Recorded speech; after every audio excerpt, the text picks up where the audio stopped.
The void of space was silent as it always was. Between the stars no sound could travel, no cries could echo, and no plea for mercy could ever truly be heard. Yet in this emptiness, light carried messages. Radio waves, compressed signals, and coded transmissions rode beams of energy across the vast distances. And on this particular day, a desperate call for help left a small world within the Valari Union, racing outward like a final spark thrown into the dark. The message was simple. Its words were heavy with despair, but also with the courage of those who still hoped. This is the Valari Union. Our borders are falling. The swarm advances. We beg for aid. To anyone who hears, help us. The plea, repeated again and again, carried on broad frequencies so that anyone, friend or stranger, could hear. Most who received it simply turned the channel. For centuries, the Valari Union had been known as a peaceful civilization, rich in culture but poor in strength. They had no powerful fleets, no hardened armies, no weapons that could match the endless tide of the Draxan swarm. The swarm had destroyed empires before, hollowing planets and leaving only silence behind. Why then would anyone risk their own fleets for the Valari? It was a lost cause, a battle already decided. World after world ignored the message. Civilizations who had once traded with the Valari lowered their communications arrays, unwilling to waste resources. The Union would fall just as others had fallen before, but the signal did not die. It traveled farther, through clusters of stars and uncharted regions. And then, unexpectedly, it reached Sol's system. On Earth, the signal was caught by long-range listening stations maintained by the United Terran Alliance. In a quiet control room orbiting above the moon, technicians leaned forward as the alien broadcast repeated in mechanical tones. This is the Valari Union. We beg for aid. At first, there was silence among the crew. Alien messages were not uncommon. Earth had been part of the galactic stage for over a century now. But this one was different. The voice that spoke was filled with desperation. It was not a trade offer, not a diplomatic exchange, not even a warning. It was a cry for survival. Commander Elena Varga, the officer in charge of the station, frowned as the recording looped. "Patch this directly to Central Command," she ordered. "Don't delay it." When the message reached the halls of Earth's central government, debate began almost at once. Some council members argued that Earth should stay out of it. Humanity had fought its own wars and carried enough scars. Why should they throw themselves into another species' struggle? Others disagreed. They remembered how Earth had been labeled by the Galactic Archives, a death world, a planet so hostile that only the strongest life could rise there. Humanity had grown under crushing gravity, deadly predators, harsh climates, and constant struggle.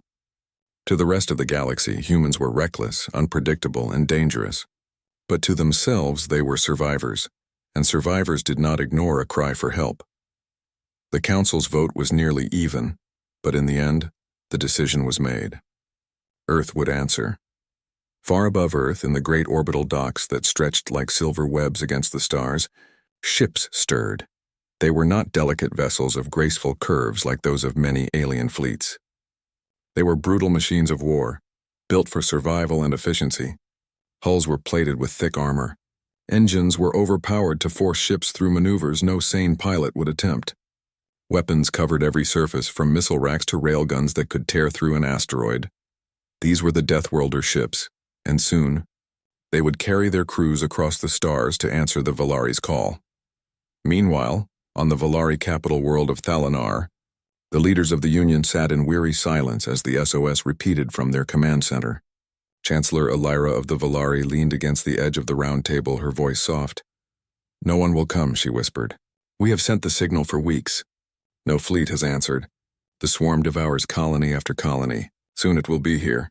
Her advisors did not argue. They too had seen the maps. Red markers spread like fire across the Union's border systems, each one a lost world, each one a grave. Still, the signal was broadcast. Even if no one answered, they would not let their voice be silenced.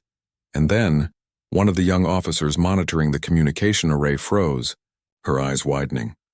"Chancellor," she said, her voice trembling, "we have a reply. Someone has answered the call." The room went still. "Who?" the Chancellor asked. The officer adjusted her console. A series of translated codes appeared on the screen. The language was harsh, blunt, built on sharp consonants. They call themselves humans. From a world called Earth. Gasps filled the chamber. Many had heard of Earth. The stories were grim. Tales of a death world where the oceans could drown, the mountains could freeze, the deserts could burn, and the skies themselves could kill. A place where every creature evolved to hunt or resist being hunted. The Chancellor's hands tightened. "And they are coming?" The officer nodded. "They say they are dispatching their fleet."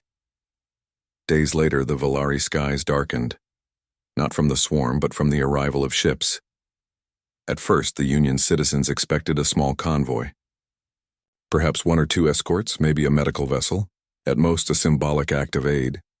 Instead, an armada emerged from hyperspace. Hundreds of ships, their hulls scarred from past battles, engines burning bright. The largest were carriers, massive enough to hold thousands of troops. Smaller frigates and destroyers moved in precise formations, weapons glowing. The Valari gathered in awe as the fleet descended into orbit. Their ships were nothing like the elegant crafts of other civilizations. These looked alive, almost predatory, like beasts of steel that had clawed their way out of their death world. When the first transmission came, it was short, direct, and steady. "This is Admiral Keon Graves of the United Terran Alliance. We received your call. You are not alone." For the first time in months, hope flickered in the Valari Union, yet not everyone was at peace. Within the council halls of Thalanar, debates raged. Some leaders welcomed the humans, seeing them as saviors. Others doubted their motives. "Deathworlders," one counselor muttered. "They are as dangerous as the swarm. We may be inviting chaos into our own home." But Chancellor Elira, gazing at the endless fleet above her world, spoke quietly. "Perhaps," she said, "but chaos may be the only thing strong enough to fight back against the storm." Far above, aboard the human flagship Iron Resolve, Admiral Graves stood on the command deck. His crew prepared their ships, checked their weapons, and plotted their next jumps. The swarm was coming, and soon battle would be at hand. But Graves thought not of the enemy alone. He thought of the Valari people below, small and fragile compared to Earth's hardened kind. He thought of their desperate voices in the dark, and he whispered almost to himself, "They asked for help. We will give it, no matter the cost." The first part of the war had not yet begun, but the signal had been answered, and across the galaxy, for the first time in a long time, the swarm would face not prey but predators. The Deathworlders were on their way. The stars above the Valari capital world shimmered like scattered jewels across a black ocean. Citizens stood on high balconies, streets, and observation towers looking upward. They had expected silence after their desperate call, or at most a small convoy of aid ships, perhaps medical craft or symbolic escorts to show sympathy.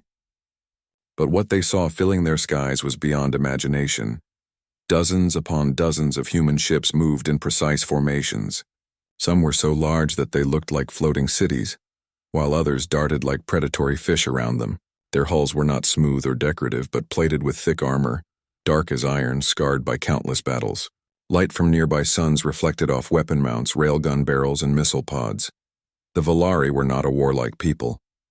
Their ships were designed for travel, trade, and exploration, not endless conflict. To them, these human warships looked terrifying. Yet alongside fear, another feeling grew in their hearts. Hope. For the first time in months, the Valari skies were not filled with despair, but with the promise of protection. Inside the Valari council chamber, the leaders of the Union gathered in anxious silence. The great round hall was filled with soft light, walls lined with woven patterns representing centuries of peace. But today the chamber carried tension. A projection shimmered at the center of the hall. It showed the human flagship, Iron Resolve, the largest vessel in orbit. Its hull was almost frightening in size, bristling with weapons, carrying smaller crafts within its bays. Chancellor Elira stood at the table, her hands folded tightly together. "They have come," she said softly. "More than we imagined." Councillor Jiven, one of the more cautious leaders, frowned deeply. "Yes, they have come, but for what reason? Do we truly believe Deathworlders would risk themselves for us without gain? Perhaps they seek our resources. Perhaps they see us as pawns in a larger game." Another counselor, an elder named Vayal, shook his head. "Perhaps. But what choice do we have? No one else answered our call. If these humans wish to fight the swarm, we should let them." Elira nodded slowly, but worry clouded her mind. Deathworlders were unpredictable. The archives spoke of them with a mix of fear and respect. Humanity had fought wars even when peace was possible. They adapted quickly, survived against odds, and reshaped everything they touched. Could such a people truly be trusted as allies?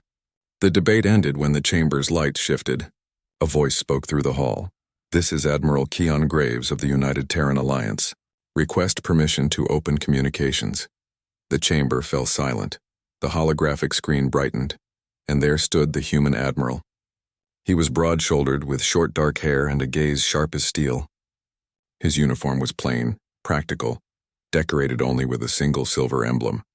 Behind him, officers worked at glowing consoles aboard the Iron Resolve. Leaders of the Valari Union. Admiral Graves said in a calm, steady tone, "We received your call. You asked for aid. We are here to give it." His words were simple, but they carried a weight that filled the hall. Chancellor Elira stepped forward, her voice careful. "Admiral Graves, we are grateful for your arrival, but we must ask why. Why does your people, who owe us nothing, risk so much?" Graves paused for a moment before answering. "Because you asked." The counselors exchanged startled looks. Graves continued. "We know what it means to call for help and be ignored. Humanity has stood alone before, facing threats stronger than ourselves. We survived not because we were powerful, but because we fought together. When your message reached us, we could not turn away. If the swarm threatens you, then it threatens us all." Elira felt her throat tighten. The words were not polished or diplomatic, but they rang with truth. Still, Counselor Jiven spoke sharply. "You call yourselves Deathworlders. We know your reputation. The galaxy fears you for a reason. Why should we believe your presence will not bring more danger?" Graves met his gaze without flinching. "Because the danger is already here. The swarm is coming, and we fight them. Not for conquest, not for glory, but because they must be stopped." Silence followed. Then Elira straightened her posture and gave a small bow. "Then, Admiral Graves, the Valari Union welcomes Earth as an ally." Far above, the human fleet prepared itself. Inside the Iron Resolve, corridors bustled with activity. Marines in heavy armor checked their rifles and equipment. Engineers inspected engines and weapons, their hands covered in grease. Pilots ran simulations, preparing for battles that could break at any moment. To them, answering an alien SOS was not strange. Humanity had grown used to its role as outsiders in the galactic community.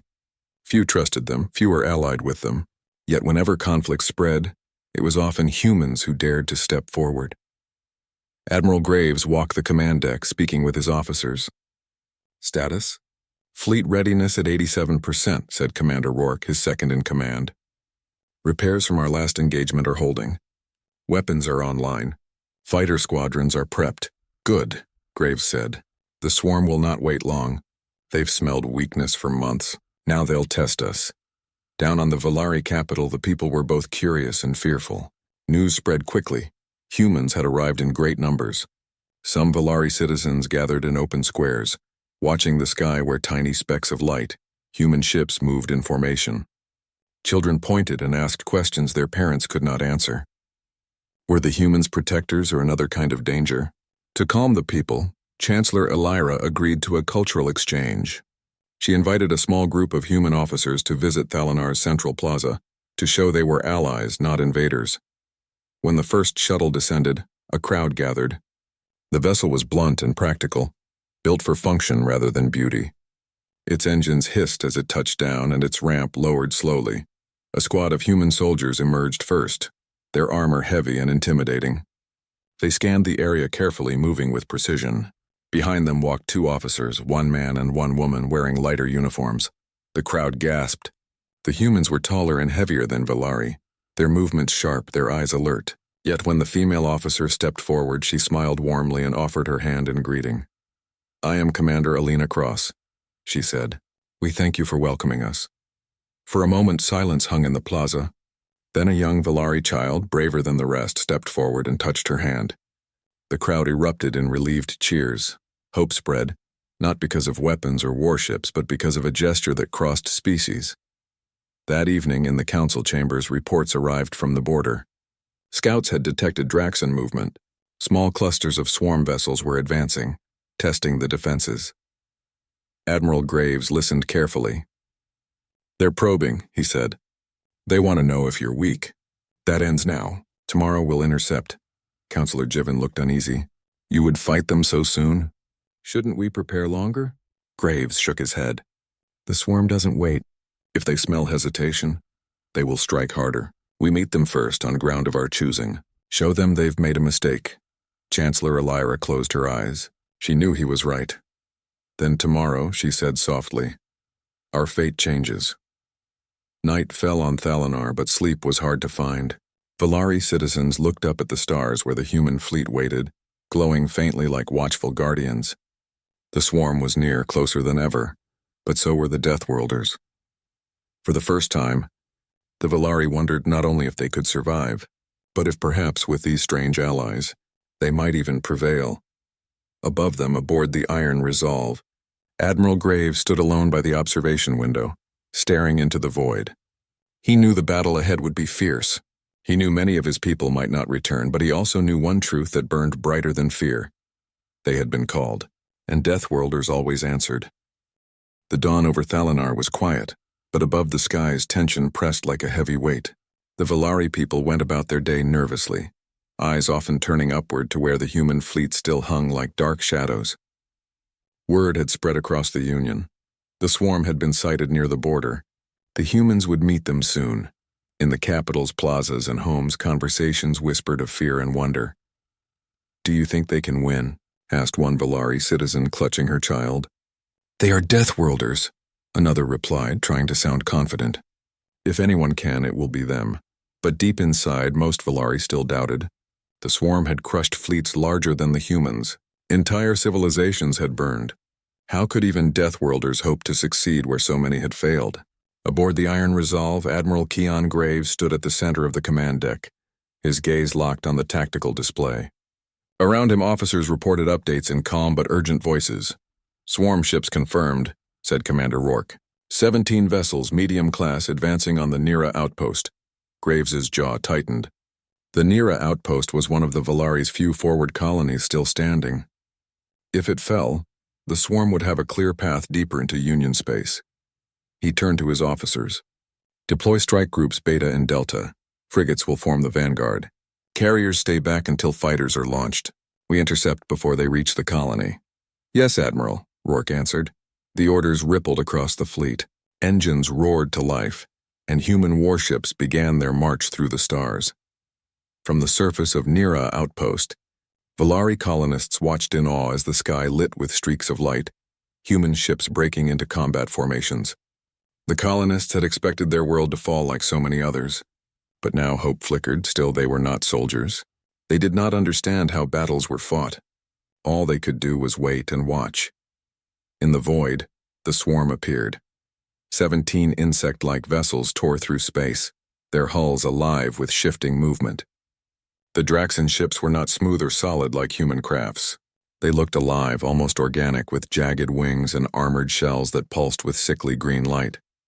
The moment they spotted the humans, the swarm broke into a hunting pattern, spreading like predators surrounding prey. "Contact in 2 minutes," an officer reported. On the command deck, silence fell. Every human crew member knew what this meant. Their first true battle in defense of the Valari. There was no room for hesitation. Admiral Graves' voice was steady. "Weapons free." The first exchange came quick and brutal. Human destroyers surged forward, railguns firing streaks of glowing metal. The shots tore into the leading swarm ship, breaking through its outer shell. Explosions flared across its surface as the insect-like vessel buckled, then shattered in silence. But the swarm answered immediately. Green beams of energy slashed across space, cutting into a human frigate's side. The smaller ship shuddered violently, alarms blaring. "Frigate Hammerfall reports hull breach decks 5 through 8, cried an officer. "Seal the decks, keep them in the fight," Graves ordered. Other admirals might have pulled the ship back, but not Deathworlders. On Earth, survival meant adapting under pressure, never retreating until survival was impossible. The Hammerfall sealed the damaged sections, rerouted power, and kept firing. The swarm pressed harder. Their ships darted like predators, using speed and numbers to overwhelm. But the humans did not break formation. Instead, they did something the Valari had never seen before. They improvised. "Target their wings." shouted Commander Rourke. "They maneuver like insects, cripple their limbs." Railguns shifted fire, striking not at the center of the swarm ships, but at the jagged extensions that allowed them to twist and dodge. One by one, enemy vessels spun out of control, easy targets for follow-up missiles. Valari commanders watching remotely from Thalanar stared in disbelief. Most species would never think this way. They fought wars like they conducted trade, with rules, patterns, and caution. But humans fought like survivors of a death world, always adapting, always seeking the weakness. Still, the battle was far from easy. 3 more human frigates were hit, one nearly torn apart. A destroyer, Valor's Edge, lost engine control and spun dangerously, fire spilling from its hull. Yet instead of retreating, the crew directed their crippled vessel straight into a cluster of swarm ships, detonating their remaining missile payload at point-blank range. The resulting explosion destroyed 2 enemy vessels outright and scattered the rest. On Thalanar, Counselor Jivan, watching the feed, turned pale. "They are mad. They threw away a ship on purpose." But Elder Vale shook his head slowly. "Not mad, determined. They will not stop even if it costs them everything." As the battle raged, the first wave of human fighters launched from carriers. Sleek, darting crafts, they swarmed into the fight like angry hornets. Each pilot moved with daring precision, weaving through enemy fire, striking vulnerable points. One fighter squadron broke formation entirely, diving straight into the heart of the enemy cluster. Valari observers gasped at the recklessness until they saw the result. The fighters baited the swarm into pursuit, then spun around as one and unleashed a torrent of missiles. The ambush tore 3 ships apart in seconds. "That's impossible," whispered a Valari tactician. "No one would dare turn into enemy fire like that." "No one but humans," Chancellor Alira murmured. The tide began to shift. Where the swarm had expected another fragile species, they found an enemy just as relentless as themselves. Humans refused to yield. Damaged ships kept firing. Crippled crews rerouted power and fought on. Tactics shifted moment by moment, confusing the swarm who relied on instinctive patterns. The battle reached its climax when Admiral Graves gave the order. "All ships, converge on their flagship. Break them here." The Iron Resolve led the charge, weapons blazing. Human destroyers and cruisers closed in from all sides, hammering the largest swarm vessel with concentrated fire. The Draxan flagship fought back fiercely, tearing through 2 human escorts. But the humans pressed closer, ignoring losses. Finally, a volley of railgun fire from the Iron Resolve pierced its core. The massive insectoid ship convulsed, green energy spilling from cracks before it shattered in silence. The rest of the swarm ships faltered. Without their leader, their hunting pattern collapsed. They scattered, retreating into the void. A cheer erupted aboard every human vessel, swarm retreating. An officer shouted. Admiral Graves did not smile, but his voice carried pride. "Hold position. Rescue crews to the Hammerfall and Valor's Edge. Secure survivors. This battle is ours." On Thalanar, the Valari Union watched the final moments in stunned silence. The swarm had been driven back, not by overwhelming numbers, not by superior technology, but by sheer resilience and fearless tactics. Counselor Jivan whispered, almost to himself, "They faced the swarm. And they won." Elder Vale's voice was firm.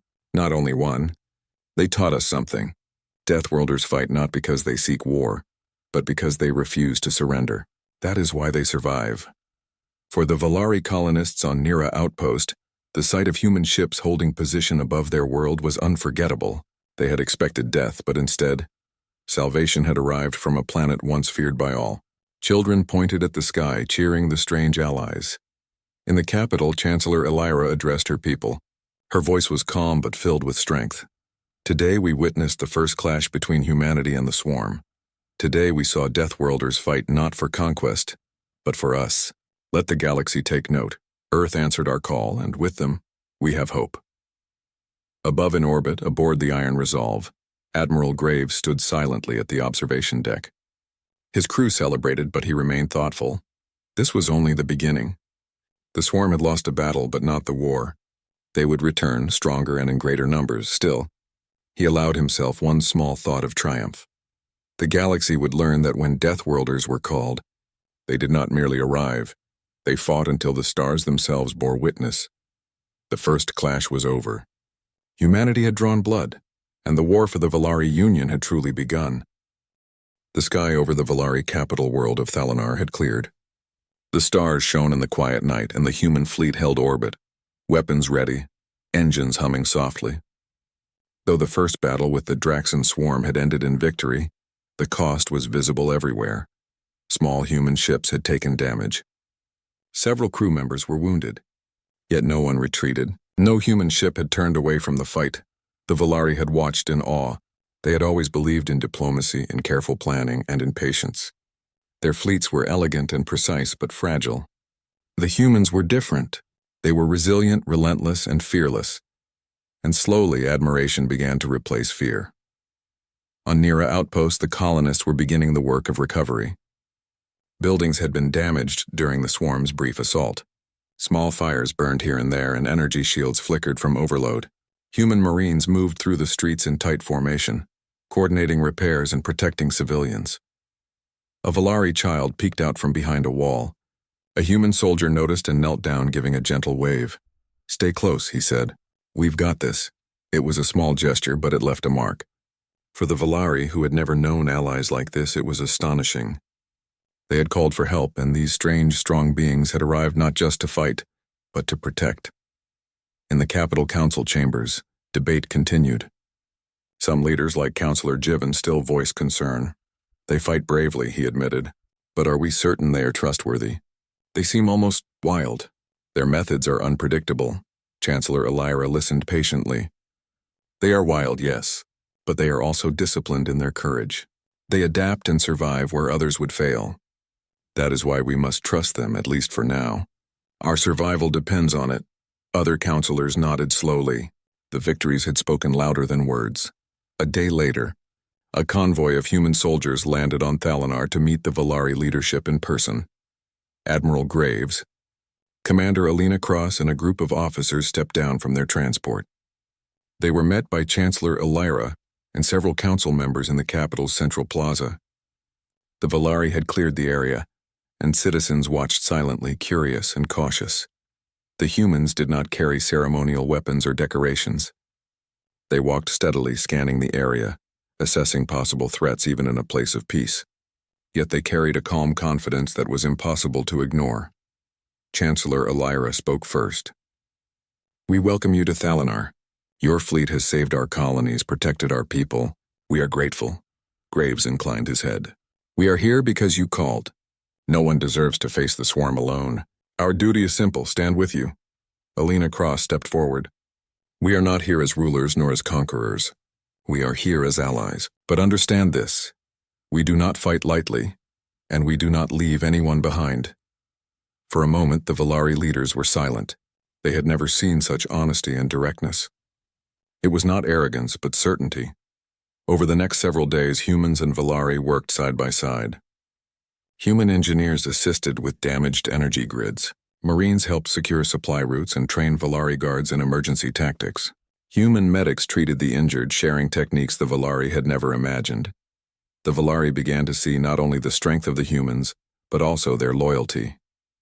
Every mission had one rule: protect the vulnerable, defend your allies, and fight until there was no other option. One night, a young Valari officer, Lieutenant Siral, approached Commander Cross. "Why do you risk so much for us?" he asked quietly.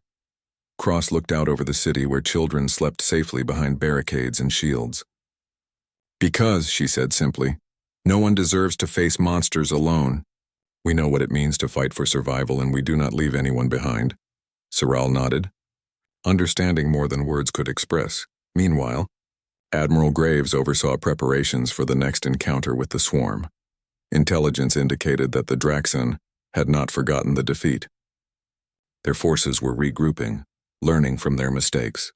The humans could not delay. "Next time," Graves said to his officers, "they will come stronger. We must teach them that Earth does not send empty words and that Deathworlders are never caught off guard." The fleet drilled tirelessly. Frigates practiced formations. Fighters ran countless simulations. Each crew member knew that failure meant more than losing ships, it meant endangering the Valari. The Valari were invited to observe these drills. At first, many were hesitant. The humans moved with precision, yet unpredictably. Ships maneuvered in ways that seemed reckless, but the results were undeniable. Chancellor Elira watched from a viewing platform. Their methods are strange, she admitted, yet they are effective. They adapt, they improvise. Perhaps this is why they survive where others fall. Counselor Jeevan, still skeptical, could not hide the growing respect in his voice. And they protect. That is undeniable. By the end of the demonstrations, even the most cautious leaders were convinced humanity could be trusted, not because they were predictable, but because their loyalty was unwavering. The bond between humans and Valari deepened during smaller skirmishes at the borders. Patrols detected Draxan scouts attempting to infiltrate Union space. Human and Valari ships fought side by side. One particular engagement became a story told across Thalanar. A Valari frigate, the Alares, became trapped in a narrow asteroid field by a swarm strike force. Human fighter squadrons arrived just in time, weaving through the rocky maze and drawing enemy fire. Meanwhile, human destroyers attacked the swarm ships from multiple angles. The battle was chaotic, loud, and dangerous, but it ended with the Alaris intact and the swarm forced to retreat. Afterward, the Valari crew invited the humans to their vessel. There, for the first time, Valari and humans shared meals, stories, and laughter. Cultural differences faded as mutual respect grew. Humans were fascinated by Valari traditions, while the Valari were awed by humanity's resilience and resourcefulness. This trust became even more personal when civilians directly experienced human bravery.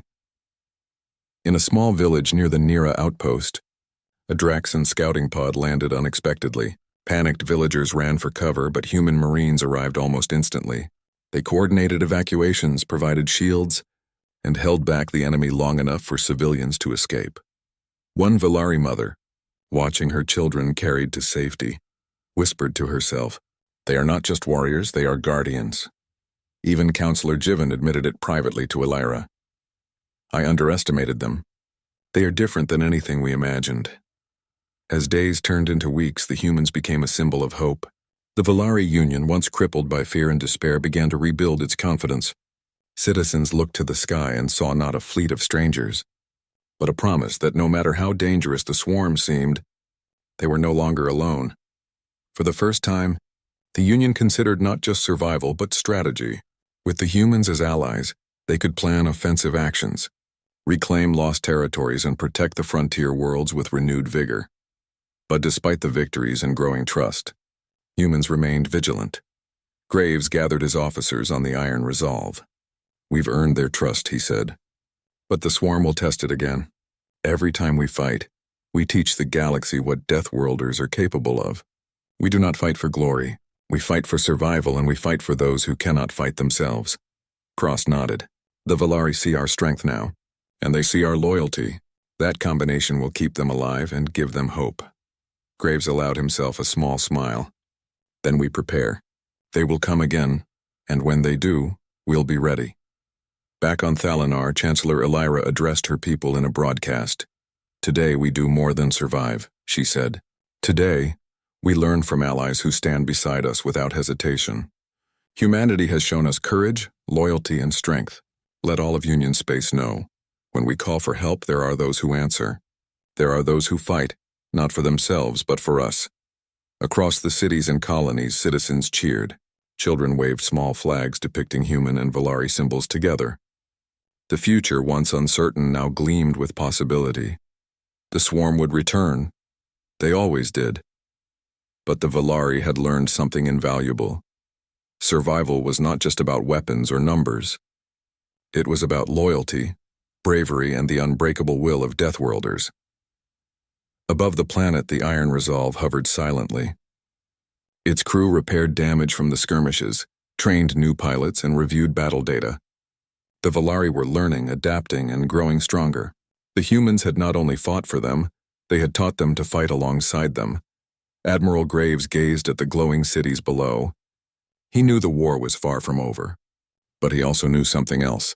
Bonds forged in fire would hold through anything. The first trust had been forged, and soon, the true test would come. The calm over Thalanar was a fragile illusion. Across the Union, alarms echoed from border worlds. Scouts reported massive concentrations of the Draxan swarm moving toward the Valari capital system. The numbers were unlike anything seen before. Hundreds of ships ranging from small scouts to colossal battle cruisers. For the Valari, fear returned like a cold wind. They had seen the swarm before and they knew what it could do. Entire worlds had fallen in hours. Even with the human fleet nearby, the scale of this attack made the situation almost unbearable. Chancellor Elira addressed her people. The enemy comes stronger than ever, but we are not alone. The humans who answered our call stand with us. Stand tall, have hope. Above the planet, the human armada organized into formation. Admiral Graves studied the battle map, his gaze sharp and steady. His fleet was outnumbered, but that had never been a reason to hesitate. The swarm relied on numbers and instinct. Humans relied on strategy, coordination, and adaptability. Listen carefully, Graves said to his officers. This will be the largest engagement we have faced yet. The swarm will attempt to overwhelm us by force. We will meet them on our terms. Stick to the plan, trust your allies, and fight without hesitation. Commander Cross nodded. Fighter squadrons are ready. Carriers are prepped. Frigates and destroyers have reinforced shields. Everyone knows their roles. Good, Graves said. Then let's show them what Deathworlders are capable of. The first wave of the swarm arrived without warning. Their ships descended from hyperspace in jagged formations, engines glowing with unnatural green light. Their hunting pattern was precise. They intended to crush any defenders before reaching Thalanar. Human destroyers surged forward. Railguns streaked across the void, tearing through enemy armor. Missiles rained down on the first wave, exploding against the swarm's outer hulls. Fighters darted between vessels, striking vulnerable points before the Draxan could react. The battle was chaos, violent, fast, and relentless. But the humans did not falter. Even when a vessel was hit and crippled, its crew adapted instantly, rerouting power, firing from damaged weapons, and remaining in formation. The Valari watched in awe from orbit and from their surface observation posts. Look at them, whispered Counselor Jiven, unable to hide the growing respect. They are fearless. They adapt even in the worst conditions. No other species could do this. Chancellor Elira nodded. They are not fearless. They feel fear, but they act despite it. That is what makes them formidable. For the Valari, it was a lesson unlike any other. Survival was not about avoiding danger, but facing it head-on with courage and intelligence combined. The swarm adapted quickly. Their larger battle cruisers unleashed volleys of green energy across human lines. Several human frigates took heavy damage. On one vessel, the Hammerfall, a missile battery was destroyed, leaving the ship vulnerable. Yet even then, the crew refused to retreat. They improvised. Engineers rerouted power to alternative weapons. The crew fired everything remaining, striking the swarm ships before they could capitalize on the Hammerfall's weakness. The sacrifice of one crew allowed the destruction of 2 enemy vessels. From the surface, the Valari whispered among themselves. They fight like nothing else in the galaxy. They are unstoppable. Amid the chaos, small human squads coordinated daring maneuvers. Fighter squadrons darted through asteroid belts using debris as cover, while larger ships moved in patterns that seemed unpredictable. The swarm attempted to anticipate human tactics, but humans constantly improvised. One fighter squadron, led by Lieutenant Mira Santos, executed a near-suicidal maneuver, weaving between multiple enemy cruisers to deliver a concentrated missile strike at the largest swarm flagship. The explosion sent green energy and debris flying in all directions, crippling the enemy command ship. "Target destroyed," Lieutenant Santos radioed. "No casualties in squadron." The humans did not celebrate loudly. There was no time. The battle continued, each second a test of skill, courage, and endurance. The swarm attempted a flanking maneuver, sending multiple smaller ships around the human fleet to attack Thalanar directly. Admiral Graves anticipated it. Deploy interceptors. Cut off their path to the planet. No one reaches Thalanar while we breathe. Human fighters surged outward, moving like a storm, intercepting the flanking swarm ships. Despite being outnumbered, their precision and coordination allowed them to destroy dozens of the enemy vessels before they could come near the planet.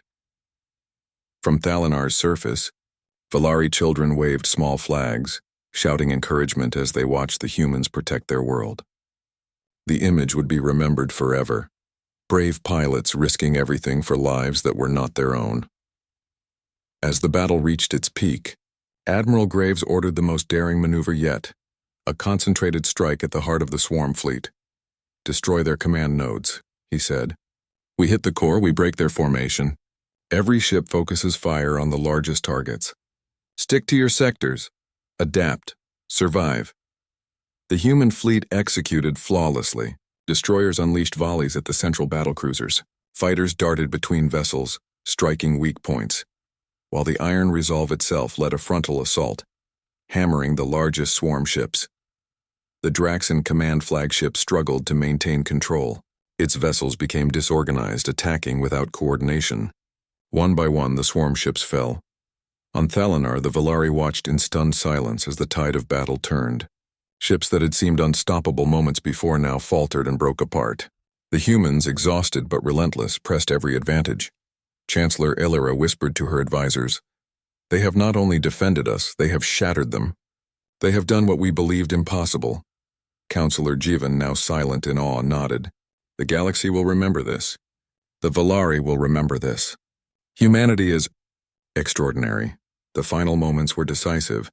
The swarm's flagship, crippled and burning, attempted one last desperate strike at Thalanar. Human ships intercepted. A concentrated barrage of missiles, railgun fire, and fighter strikes tore through the flagship's hull. Green energy erupted as the command vessel exploded spectacularly. The remaining swarm ships, leaderless and in chaos, fled into deep space. Silence fell over the battlefield. The humans held formation, their fleet battered, but intact. Casualties were counted. Damage was repaired. Every ship had survived. Every crew had endured. Back on the surface, the Valari erupted into celebration. Citizens cheered from every street, waving banners and flags. Humans walked among them, offering assistance to the wounded, helping with repairs, and ensuring that every survivor was safe. Chancellor Illyra addressed the people, her voice steady and proud. "Today we survived because we were not alone. Today we learned that courage, loyalty, and determination can overcome even the greatest threat. We call this victory not ours alone, but ours together, with the Deathworlders who came at our hour of need." The Valari's children ran alongside human soldiers, laughter and cheers mingling in the once silent streets. For the first time in decades, the Union felt safe. Aboard the Iron Resolve, Admiral Graves allowed himself a brief moment of satisfaction. He looked down at Thalanar, glowing softly under the evening sky. The swarm had been repelled. The Valari Union had been saved. He did not celebrate loudly. There would always be more threats, more battles. But he knew this. Humanity had answered a call, faced an impossible enemy, and prevailed. Commander Cross joined him. "They will remember this," she said quietly. Graves nodded. "They will. And the galaxy will learn, when humans are called, they do not just arrive. They fight until the impossible becomes reality." As night fell over Thalanar, the stars above seemed brighter, reflecting the triumph below. The human fleet remained in orbit, watching, protecting, ensuring that the Valari were truly safe.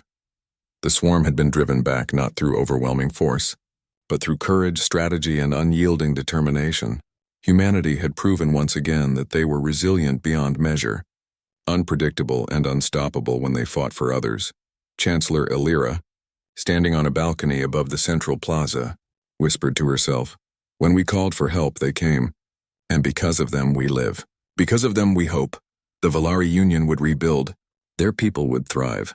And the legend of the Deathworlders from Earth, those who had answered the SOS without hesitation, would spread across the galaxy, inspiring hope wherever despair had once ruled.